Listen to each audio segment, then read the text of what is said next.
dor viesse, lembre que o rei também sofreu. Se o choro quiser quebrar o silêncio, se lembre que ele mesmo prometeu que toda dor irá passar e todo choro ele enxugará dos nossos olhos, e o medo também não mais existirá.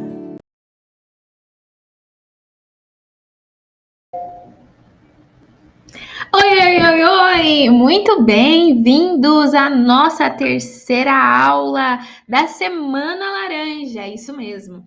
O curso gratuito em homenagem realmente a esse tempo tão especial de nos preparar para ser resposta na nossa igreja local. E aqui você está chegando na terceira aula. Hoje nós vamos falar sobre os mitos e as verdades que envolvem o abuso sexual de crianças. Nós já vimos que é o Maio Laranja, falamos também por que essa data virou tão importante e qual é o papel da igreja nisso. Usamos referências bíblicas, inclusive para fomentar o nosso trabalho. E também, no segundo dia, na segunda aula, nós falamos um pouquinho sobre as definições dessa violência tão traumática e de outras violências contra a criança que também envolve o abuso sexual infantil. E hoje chegou a hora da gente falar sobre os mitos e as verdades que envolve o abuso de crianças. Será que tem muita coisa que você vai descobrir que você achava que sabia ou que você pensava que era diferente? Você vai ver realmente que muitas vezes nos informa de uma forma errada ou que nós temos um senso comum que precisa ser quebrado. Afinal, tem muito tabu envolvendo o abuso sexual de crianças. Então, eu vou explicar aqui. Esses dados foram todos tirados e respaldados por pensadores e também pelo Ministério Público, né? E juntamente com o Ministério do Direito da Mulher, da Família, os direitos humanos ali que envolve as crianças no nosso país, né? E vamos discutir a respeito da primeiro mito que eu quero trazer. O agressor sexual de crianças é um monstro? O que você pensa sobre isso? Né? Coloquei aqui a foto de um lobo para simbolizar um lobo mau, mas eu queria te perguntar se você acha que agressor de criança é um monstro. Ou melhor, será que quem agride crianças, eles são pedófilos? Será que todas as pessoas que abusam de crianças comete a pedofilia, né? Se torna um pedófilo? Será que todos são psicopatas? O que você pensa sobre isso? Tá? Deixa aqui nos comentários, porque eu quero saber a sua opinião. Também dê o seu joinha, né? Se você está gostando e está sendo edificante na sua vida. Compartilhe todos os nossas aulas do nosso curso gratuito com mais pessoas, assim mais pessoas serão abençoadas. E quando acontecer isso, né? Ou se acontecer isso, próximo a você, você saiba como ser resposta, tanto para a vítima quanto para a criança. Bom, gente, a minha primeira resposta a essa pergunta que eu fiz é não, gente. O agressor sexual, ele não é um pedófilo. Pode ser que pedófilos sejam agressores sexuais, mas agressores sexuais não necessariamente seja considerado um pedófilo. Para ser considerado, gente, um pedófilo, tem que ter um laudo médico, né, que se encontra dentro de uma patologia no CID, né, que é o catálogo ali que a gente tem, né, das doenças ali e que a psicologia, a medicina e a psiquiatria usa, né, do CID realmente para entender as patologias, as doenças aí, seja de cunho psicológico, né, humana, seja de cunho também realmente emocional, física. Então, para ser considerado uma parafilia, né, uma doença, né, que a pessoa ela é um pedófilo, ou seja, ela é condicionada a esse envolvimento, essa pessoa precisa ter um laudo científico, né, precisa ter um laudo médico, desculpa, e esse laudo médico, né, são por profissionais, e aí que vai caracterizar essa natureza, né, da pedofilia. Mas olha só que interessante.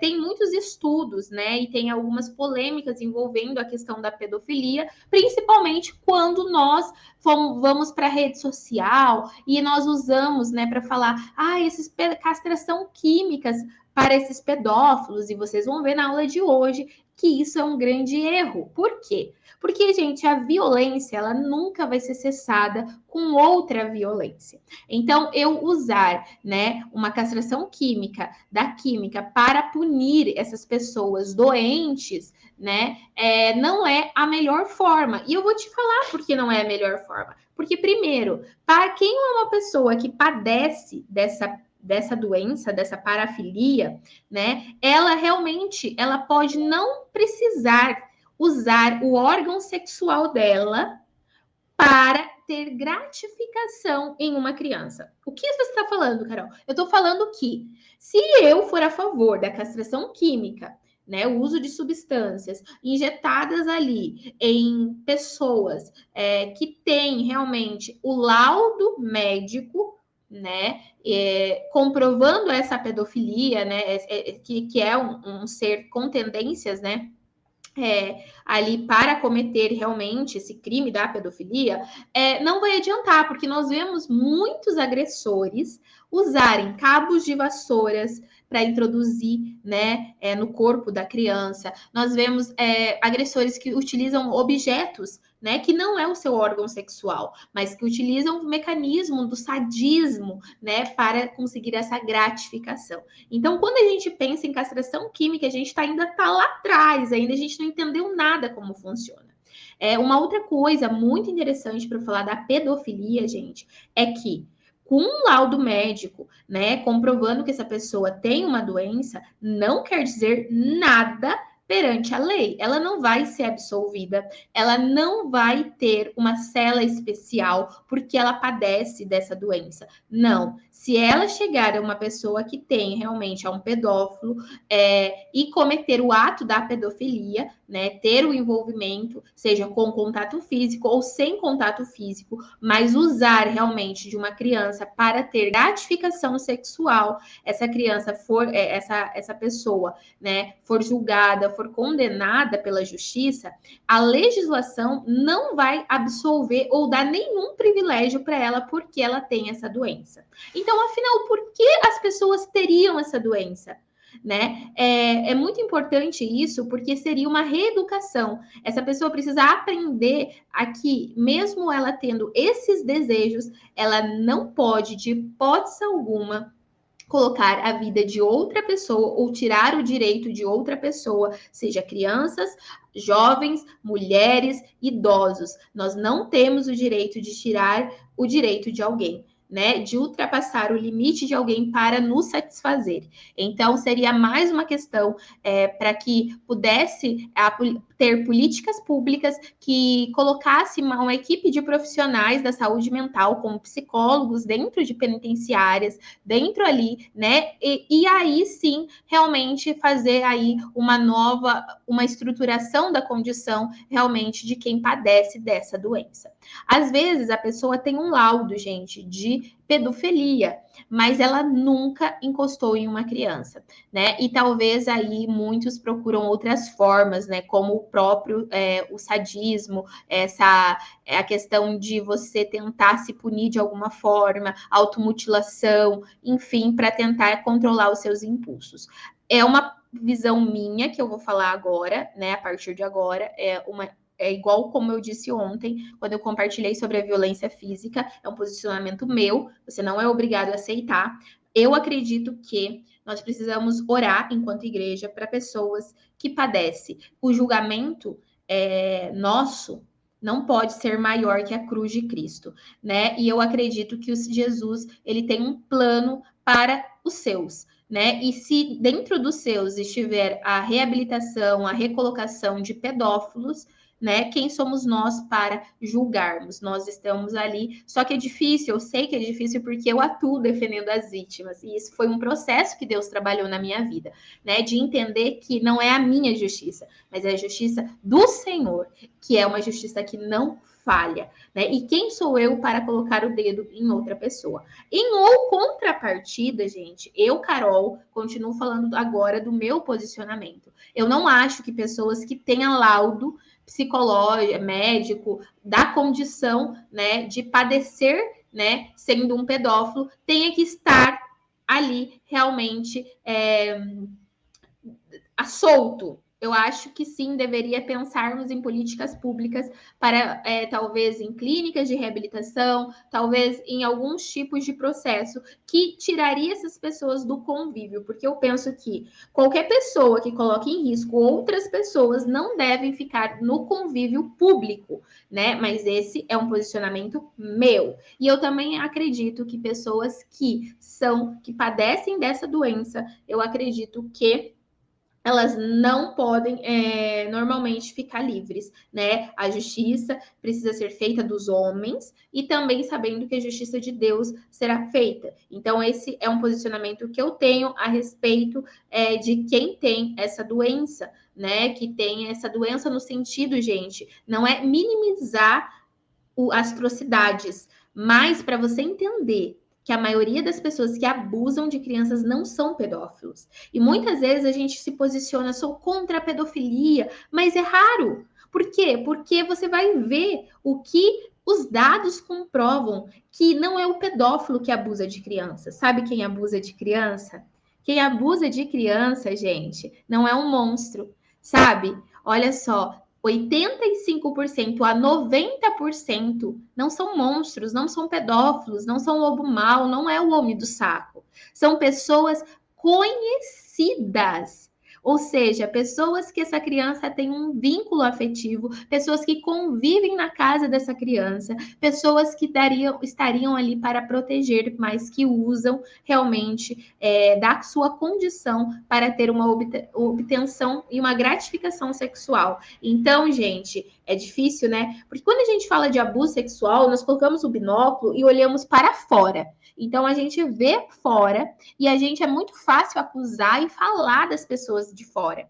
Só que quando a gente se percebe o abuso sexual, mais a gente tem que olhar para dentro, não para fora. Eu tenho que olhar para dentro da minha casa, eu tenho que olhar para as pessoas que estão ao redor dos meus filhos, falando como pais. Eu tenho que olhar para as pessoas que lidam com criança na igreja. Eu tenho que olhar para dentro da minha igreja. Eu tenho que ver os presbíteros, eu tenho que ver os obreiros, eu tenho que ver os professores que estão no Ministério Infantil com crianças, eu tenho que ver os pastores, eu tenho que olhar para dentro. Abuso contra a criança é algo de se olhar para dentro. Então, isso também, gente, é um mito de achar que é lá fora, que é com um desconhecido, com o que é. Não, gente. Infelizmente, não. Seria muito mais fácil, porque talvez aí nós teríamos muito mais coragem de nos posicionar e também de notificar essa violência. Mas é muito difícil quando a gente se pega na surpresa de ser alguém acima da nossa suspeita. E geralmente é.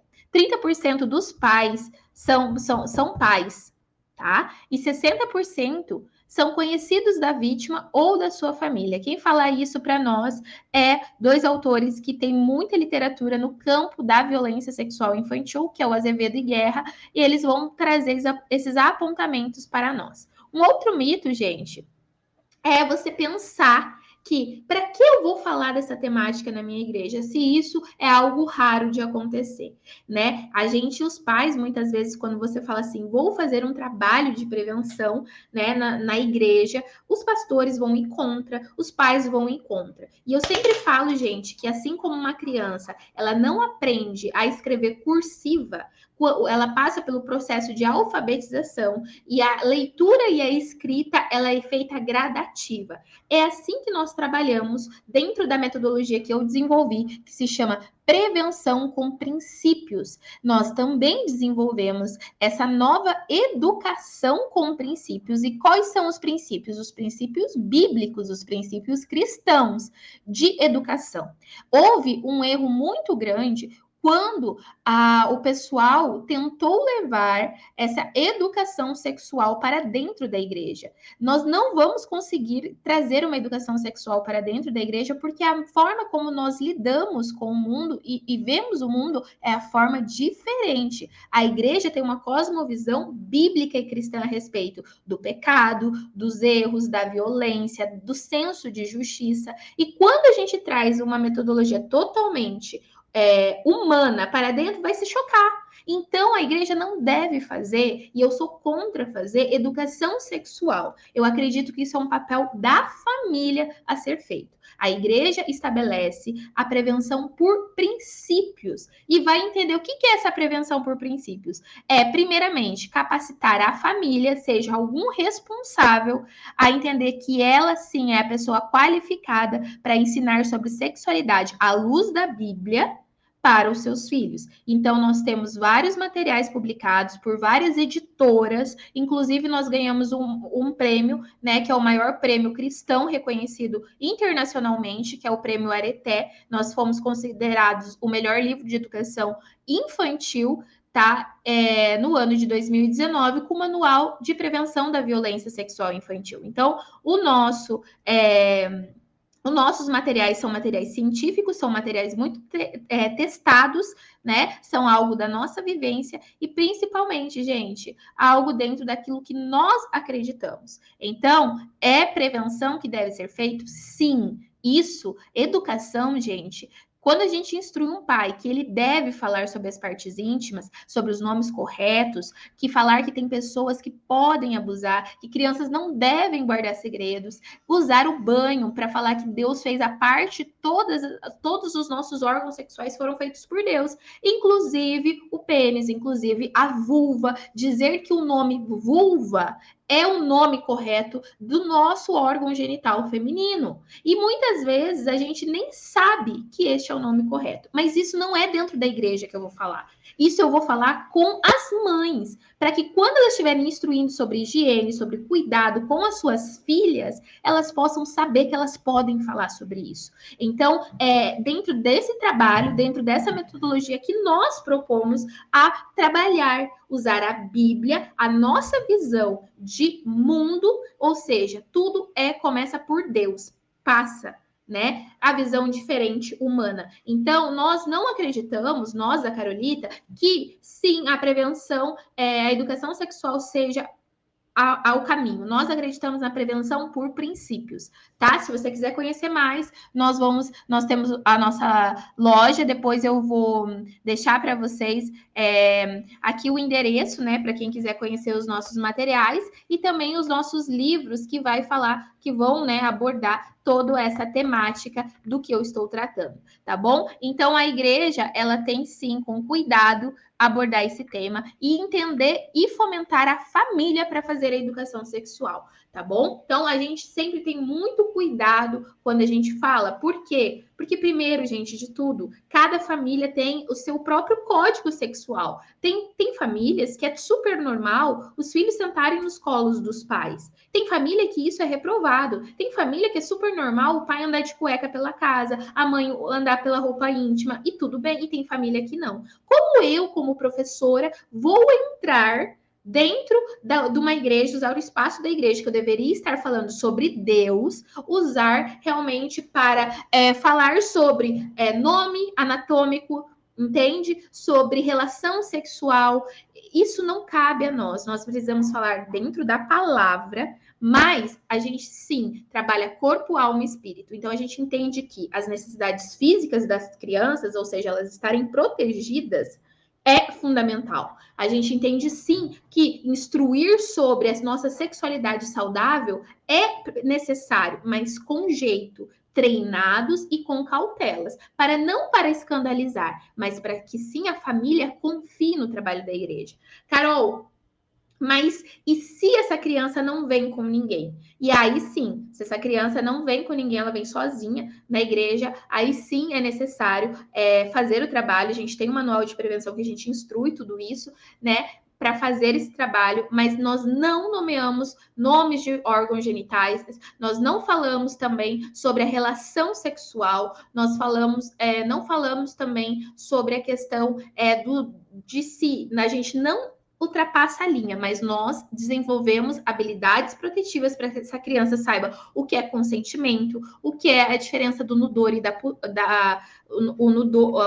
o pudor e a nudez. Essa diferenciação, essa criança vai ter habilidades para que ela possa também se posicionar. E a gente vai tentar, de alguma forma, chegar a essa família, instruir essa família, capacitar essa família, porque muitas vezes a gente fala, é papel dos pais, mas os pais, eles não foram ensinados. Na verdade, os pais muitas vezes foram desacreditados, porque todo mundo fala, você não sabe fazer, você não sabe falar. Então, nós queremos instrumentalizar professores, líderes e pastores a treinar as famílias para proteger os seus filhos, né? Para então poder se aproximar, porque é necessário falar sobre sexualidade. Nós precisamos instruir as nossas crianças, porque muitas vezes nós olhamos para a sexualidade com um olhar corrompido que o pecado trouxe, que é a erotização, a questão do ato sexual, mas o ato sexual erotizado. Então, uma criança, ela não tem essa erotização que o adulto tem,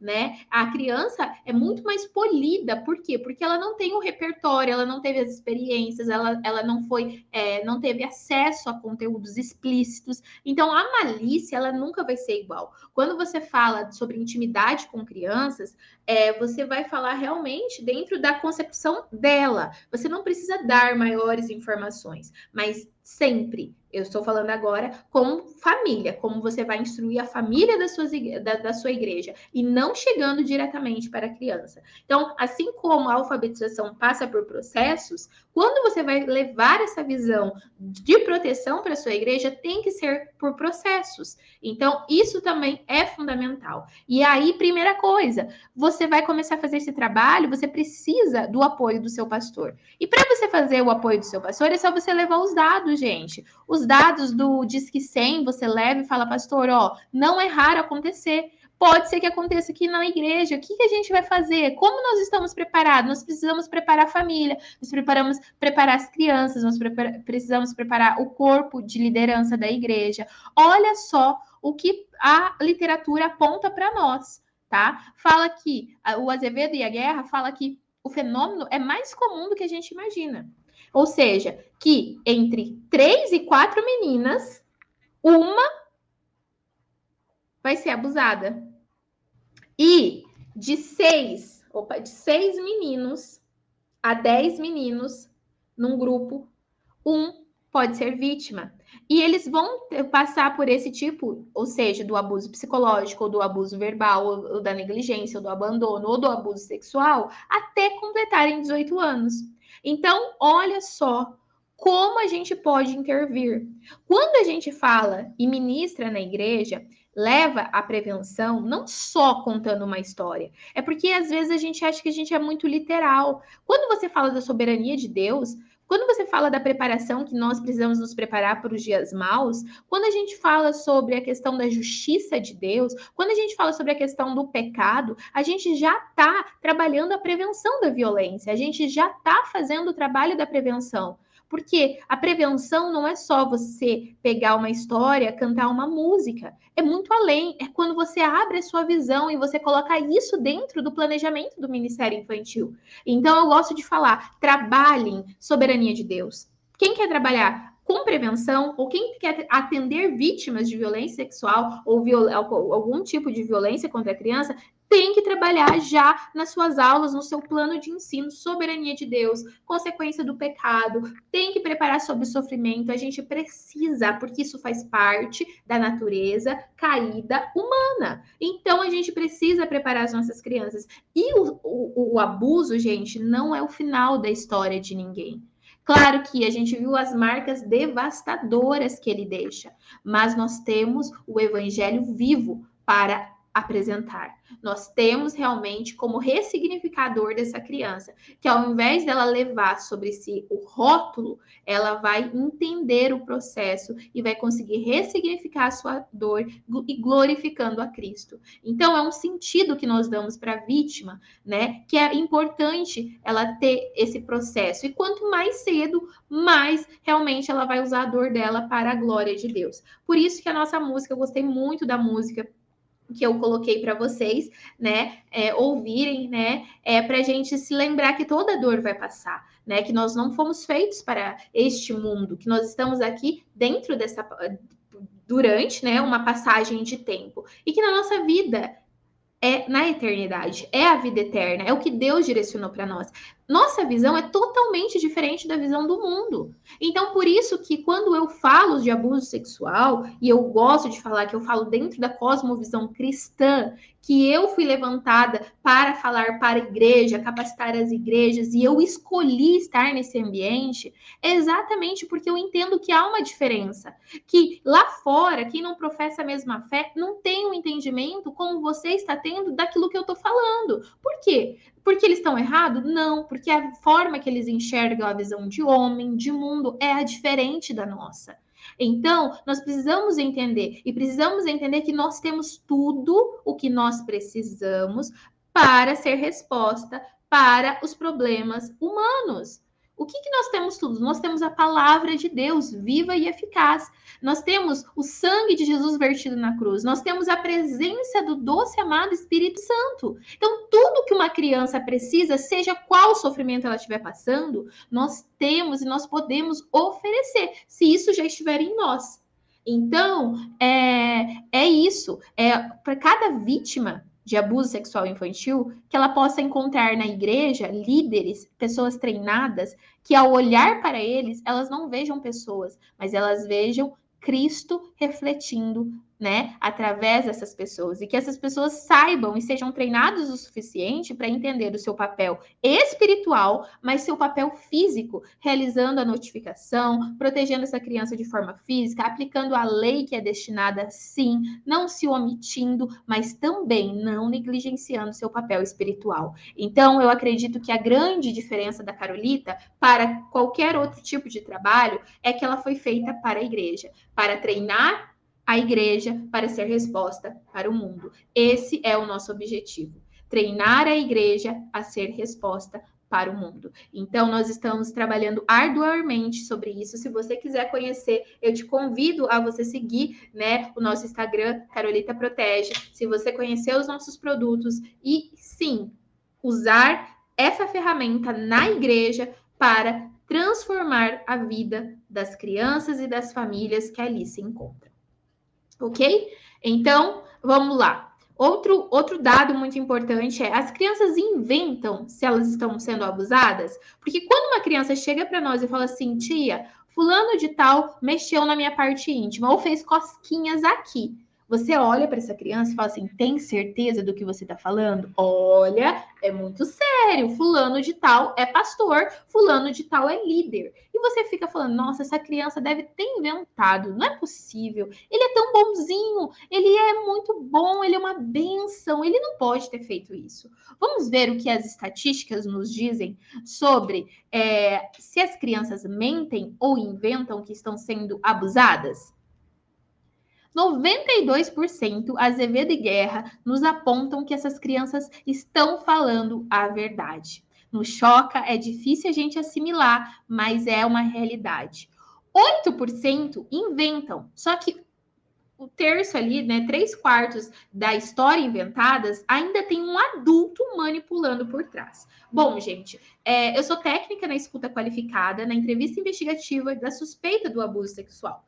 E quando a gente estuda o relato, o depoimento de uma criança, né, que ela passou por isso, a gente entende quando colher esse relato, quando esse relato ele é de uma forma limpa, né, ou quando ele tem ali alguns aspectos de uma memória, uma falsa memória. E aí a gente vai investigando e vai entendendo que muitas vezes, tá?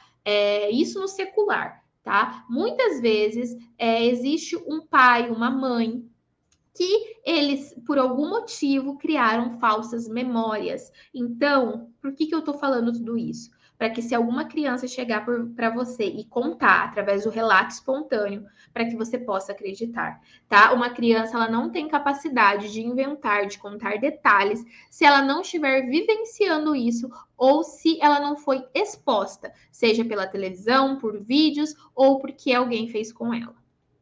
E isso tudo é abuso, tá? Agora eu quero te perguntar uma outra curiosidade, algum outro mito sobre esse tipo de violência, que é sobre o tempo. Você acha que o tempo cura todos os males? Eu vou te dizer que isso é mais uma forma de mentira. Mentiram para você falando que você sofreu abuso sexual, mas você não morreu. Você sofreu violência, mas você não morreu. O tempo, gente, não vai curar. Às vezes nós aprendemos a lidar com isso, né? Mas isso vai, as consequências vai se refletir nos nossos comportamentos, nos nossos relacionamentos. Afinal, a infância é um chão que a gente pisa pela vida toda, né? Então, o que a gente precisa entender? Que toda vítima de violência, né, elas devem receber ajuda terapêutica, tá? Essa ajuda terapêutica, gente, é entendendo que a criança tem necessidades físicas, ou seja, ela precisa de um médico, ela precisa de um pediatra, ela precisa de exames, talvez, no IML de corpo e delito lá, né? O exame para ver se teve algum rompimento, algo mais, né? Ou se for a violência for com contato físico, né? Mas ela também precisa, talvez, de um apoio, talvez não, ela também precisa de um apoio psicológico, de um profissional, de um psicólogo. Mas, gente, não quer dizer que essa criança sendo assistida pelo conselho tutelar, sendo assistida pela toda a rede de proteção, né? Talvez por alguns psicólogos, né? Do CREAS, ou talvez algum tipo de corpo ali do pessoal do social lá, dos assistentes sociais, né? Não quer dizer que essa criança ela já está sendo completa. Ela ainda vai ter respaldo no espírito, porque ela é um ser integral, corpo, alma e espírito. Então, o espírito dela também precisa passar por essa ajuda terapêutica. Então, eu acredito sim que a igreja também pode oferecer ajuda, né? E tem muito a oferecer para tratar esse espírito, né? Nas questões espirituais da criança. Então, imagina o caso. Uma criança, ela fez o relato espontâneo na igreja, tá? Ela contou, verbalizou: olha, meu tio me abusa. O que é isso? Ele mexe nas minhas partes íntimas, sempre quando meus pais não estão. Ok. A igreja acolheu a dor dessa criança. Então a igreja falou assim: olha, muito obrigado por você compartilhar isso. Eu vou tentar ajudar você de alguma forma, tá bom? Você foi muito corajoso. E aí, o que eu, enquanto professora, que soube desse relato espontâneo, fiz? Primeiro, acolhi a vítima. Depois, eu vou ter um procedimento de denúncia para ser feito, uma notificação.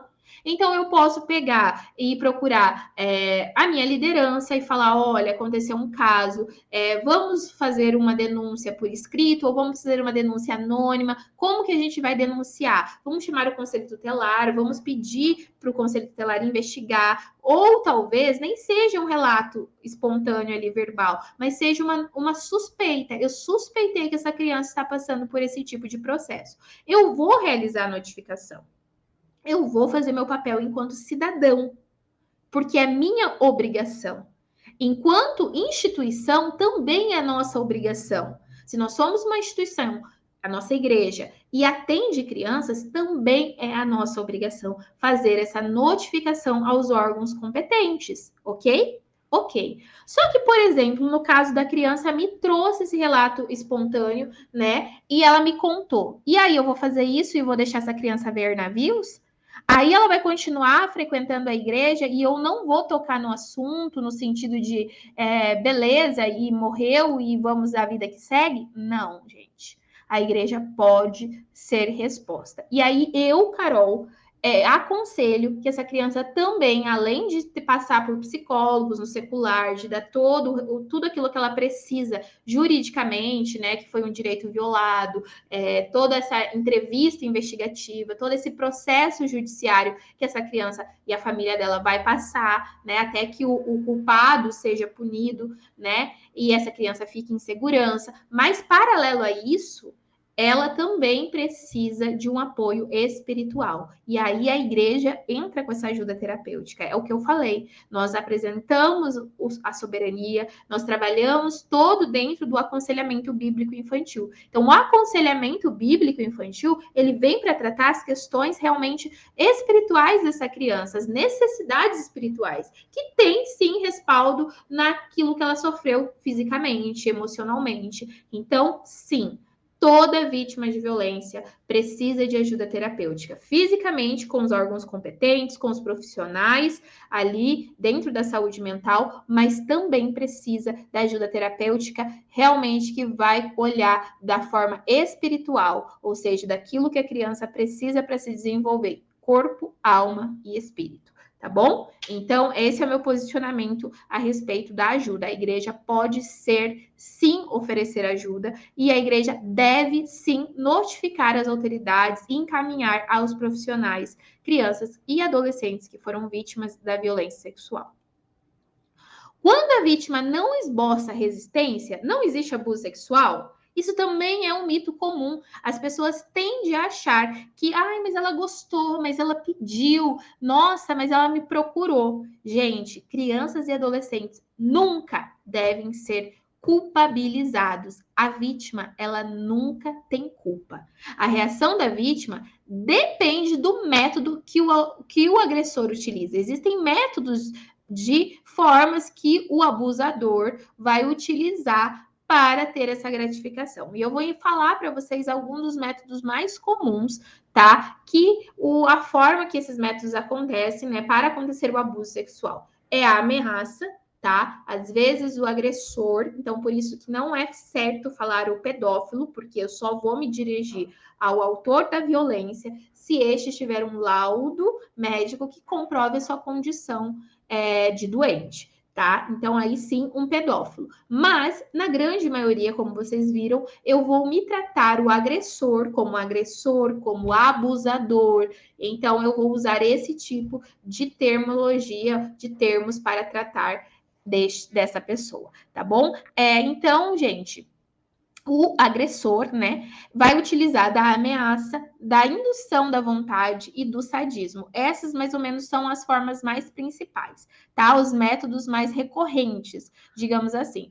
O sadismo, gente, ele se utiliza desse método para satisfazer sexualmente.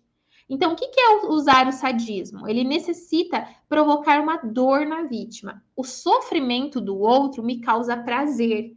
Então, essa dor não necessariamente é física, ela pode ser emocional também, tá? Por exemplo, a dor física pode ser retratada com espancamento, queimaduras. A dor emocional pode estar na humilhação, né? Colocar pânico, fazer esse tipo de jogo. Mas é importante também, gente, a gente entender que o sadismo, ele varia de grau para grau, indo desde uma simples fantasia, gente, até realmente casos assim horríveis, como eu disse para você, pegar um cabo de vassoura e introduzir no corpo de uma criança, tá? Então a gente precisa também ter esse entendimento. A gente tem um outro método que é a ameaça, gente. E a ameaça, ela pode não existir através da força física, tá? Às vezes, quando tem a força física, é junto como eu posso dizer, a força física seria assim, para fazer o sofrimento psicológico dessa criança.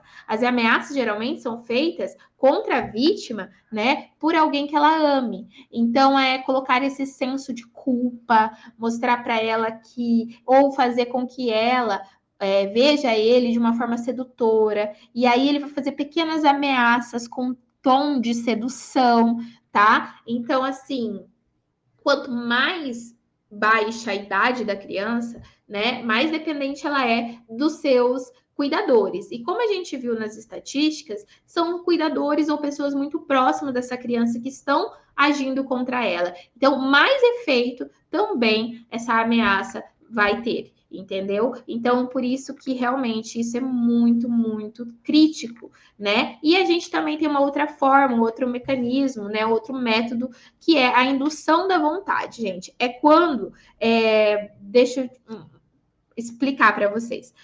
Não faz o uso da força física, tá? E também não é usado a ameaça, mas sim a indução da vontade, que é através dos presentes, através de promessa, de concessões de privilégios. Por exemplo, eu falei, até comentei com vocês do caso do sorvete, né? Então eu te dou algo que você gosta e depois você faz um carinho em mim. Ou eu te dou um presente se você for uma boa menina. Então, gente, mesmo não existindo esse tipo de violência física, ou mesmo não usando a ameaça, né? A violência psicológica está presente quando o adulto ele induz a vontade da criança, tá bom? Somente boas meninas, somente tudo isso faz. Então é importante a gente entender esses mecanismos também para saber os mitos e as verdades. Bom, gente, deixei hoje aqui a nossa dica de filme, tá? Eles vão falar realmente esse filme foi um filme premiado também, é um filme muito bom, tá? E é a minha dica para que você possa entender um pouco mais de todos os assuntos que a gente está tratando aqui. Essa foi a aula de hoje. Eu espero que você tenha aprendido muito. Deixe nos comentários aquilo que você mais gostou, tá bom? Curta esse vídeo, encaminhe para pessoas que você acha que é importante que elas saibam, tá? E principalmente, seja a voz aonde o Senhor te estabeleceu, na sua casa, para os seus filhos, para a sua família e na sua igreja local. Até a próxima aula.